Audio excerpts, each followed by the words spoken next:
God's sovereignty, the witness of creation. The Creator's handiwork leaves the doubter without excuse and the believer with reminders of his faithfulness. Truths in the Bible that we read about for years may suddenly burst upon us like a blinding ray of light. I experienced this when I realized that from beginning to end, the Holy Scriptures tell us again and again that God is the creator of all things. This fact appears some 500 times. This article, written by L. Nelson Bell, the father of the late Ruth Bell Graham, will maybe clear things up about science and God. You see, the Bible opens with these majestic words. In the beginning, God created the heavens and the earth. Genesis 1:1. And at the end of Revelation, we read, Then I saw a new heaven and a new earth, for the first heaven and the first earth had passed away, and the sea was no more. And he who was seated on the throne said, Behold, I am making all things new. Also he said, Write this down, for these words are trustworthy and true. Revelation 21:1 and 5. Man's first encounter was with the God of creation, and his final time-bound encounter will be with the same God who will make all things new. Between these two extremes of human history, God reminds us again and again that he is the God of creation and is sovereign over all things. The witness to God in creation is continuous. For every generation it is new each morning and fresh each evening. God has endowed man with the ability to reason, to evaluate evidence, and to come to logical conclusions. All around us there is evidence of God's wisdom and power, in creation as a whole and in the intricacies of its components in particular. To even the dullest mind there should come the realization that these things did not just happen. No combination of fortuitous circumstances could possibly account for the universe or its component parts. The Apostle Paul speaks with finality about the incontrovertible evidences of creation.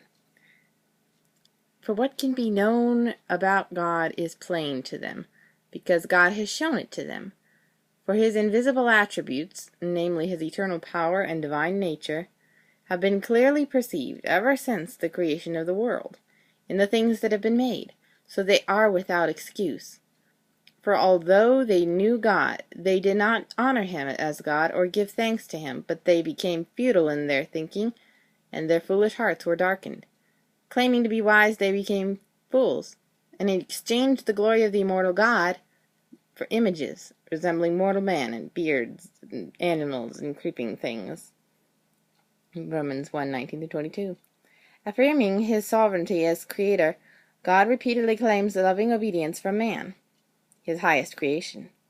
But he does more than that. The creator of all things has come into his creation as Savior and Lord, that it was to Jesus Christ, the Son of God, that the work of creation was committed, is one of the most thrilling parts of divine revelation. God's work of creation is not finished. What we now see will pass away to be replaced by a new heaven and a new earth, in which righteousness will prevail.